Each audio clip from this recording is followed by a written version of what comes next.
आज मैं शेयर करने वाली हूँ फाइब्रॉइड्स यानी कि बच्चेदानी में गांठ हो जाना, जिसे रसोली भी कहते हैं। ये कितने टाइप्स के होते हैं फाइब्रॉइड्स, इसका इलाज क्या होता है, इसे कैसे क्योर कर सकते हैं, क्या फाइब्रॉइड्स होने पर सर्जरी करना ज़रूरी होता है, बिना सर्जरी के कंसीव हो सकते हैं या नहीं, फाइब्रॉइड्स के चलते कितने दिन में कंसीव होंगे, सब कुछ इस वीडियो में डिटेल मैंने बताया है। वीडियो फुल वॉच करें।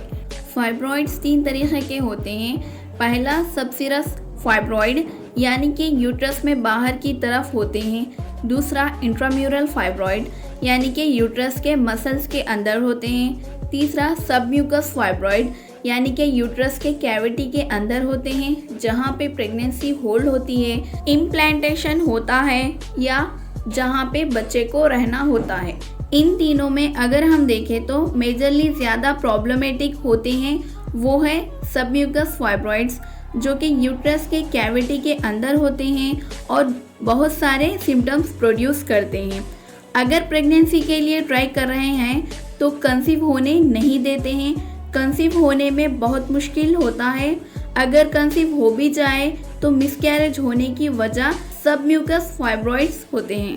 अगर आप मैरिड नहीं हो, आप प्रेगनेंसी के लिए ट्राई नहीं कर रहे हो तो कोई बात नहीं, लेकिन उसके अलावा और भी प्रॉब्लम्स होते हैं और भी सिम्टम्स देते हैं ये सबम्यूकस फाइब्रॉइड्स, जैसे कि पीरियड्स इरेगुलर होना, पीरियड्स जब भी हो जाए तब हेवी ब्लीडिंग होना, 15 डेज़ में एक बार पीरियड्स आ जाना, पीरियड्स कब आएंगे कब ख़त्म होंगे उसका कोई अता पता नहीं रहता है।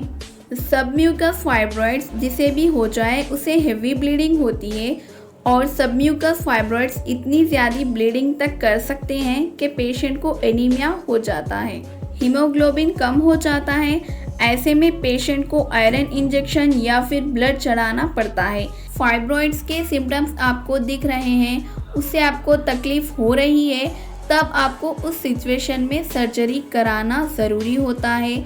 अगर आप इस चीज़ को नज़रअंदाज कर दोगे तो बाद में चल के आपको ये बहुत ज़्यादा प्रॉब्लम्स देंगे, उसके चलते आपको यूट्रस तक निकालने की ज़रूरत पड़ेगी। सही टाइम पर इसका ट्रीटमेंट कर देंगे तब यूट्रस निकालने की ज़रूरत नहीं पड़ती है। यूट्रस में फाइब्रॉइड्स हो जाना ये आजकल के जनरेशन में एक कॉमन सी बात हो चुकी है, हर एक लेडी को हो रहा है। फाइब्रॉइड्स यानी कि ये एक ट्यूमर है, हर किसी को हो रहा है, इसीलिए इसमें ज़्यादा घबराने वाली बात नहीं होती है। इसका ट्रीटमेंट सही टाइम पे कर लोगे तो आपको कोई प्रॉब्लम नहीं होगी। जिसे फाइब्रॉइड्स हो जाते हैं उनके दिमाग में अक्सर ये सवाल चलता रहता है कि ये जो फाइब्रॉइड्स है वो कैंसर के फाइब्रॉइड्स तो नहीं है। तो गाइस, ये जो फाइब्रॉइड्स हैं वो कैंसर के बिल्कुल भी नहीं होते, ये सिर्फ एक ट्यूमर है, वो हर किसी को हो रहा है, तो इतनी घबराने वाली बात नहीं होती है। ये जो फाइब्रॉइड्स है वो कैंसर में होने के चांसेस बहुत ही कम होते हैं, आगे जाके फाइब्रॉइड्स में कैंसर बने। मुझे जब फाइब्रॉइड्स हो गए थे तब मेरे साथ क्या हुआ था, उसके सिम्टम्स कैसे होते हैं, मुझे कैसे पता चला, उसका डिटेल वीडियो मैंने ऑलरेडी अपलोड किया है।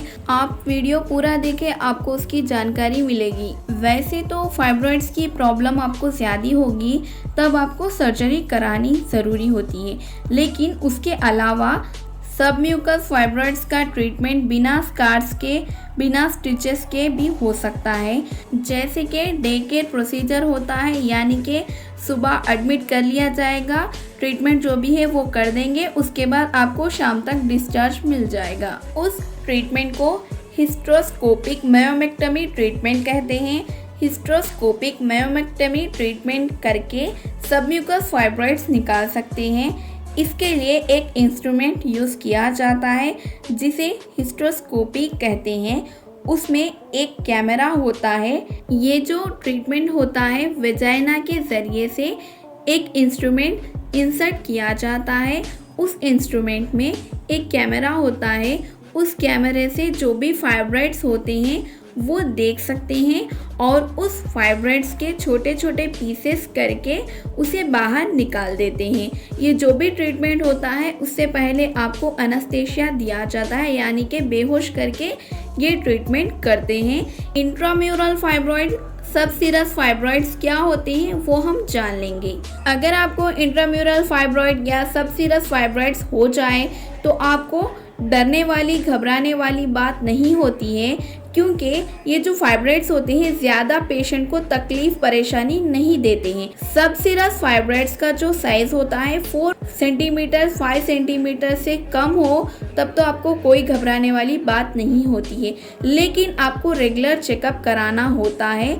अल्ट्रासाउंड आपको कराना होगा 3 मंथ्स और 6 मंथ्स में, ये जानने के लिए कि इसका जो साइज़ है वो बढ़ रहा है या उसका जो साइज़ है जितना था उतना ही है, वो चेक करने के लिए आपको अल्ट्रासाउंड कराना होगा। अगर अल्ट्रासाउंड में उसका साइज़ बढ़ रहा है इस तरह से बताए तो आपको उसका ट्रीटमेंट लेना होगा। डॉक्टर आपको जो सजेस्ट करेंगे उस तरह से आपको ट्रीटमेंट लेना पड़ेगा।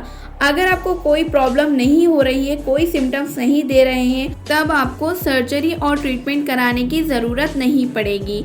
वैसे तो उन्हीं फाइब्रॉइड्स का ट्रीटमेंट किया जाता है जिससे आपको तकलीफ़ हो, जिससे आपको प्रॉब्लम होगी, उन्हीं फाइब्रॉइड्स का ट्रीटमेंट किया जाता है, या तो सर्जरी के ज़रिए से हो या फिर मेडिसिन के ज़रिए से हो। लेकिन जो भी होगा आप पहले डॉक्टर से कंसल्ट करना। डॉक्टर जिस तरह से आपको सजेस्ट करेंगे उसी तरह से आपको करना है। अल्ट्रासाउंड में आपको ये पता चले कि फाइब्रॉइड्स का साइज़ नहीं बढ़ रहा है, सालों तक उसका साइज़ जितना था उतना ही है, तो उसका ट्रीटमेंट नहीं करते हैं। जब 40-50 ईयर्स में आपको पीरियड्स बंद हो जाएंगे तब वो जो फाइब्रॉइड्स है धीरे धीरे से छोटे होके हमेशा के लिए ख़त्म हो जाते हैं, इसीलिए आपको उसका ट्रीटमेंट नहीं करते हैं।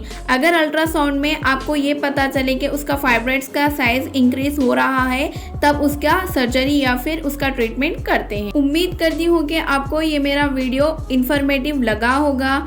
ज़्यादा से ज़्यादा वीडियो को शेयर करें, लाइक करें, कमेंट करें और मेरे चैनल को सब्सक्राइब करना ना भूलें। #Let's spread awareness.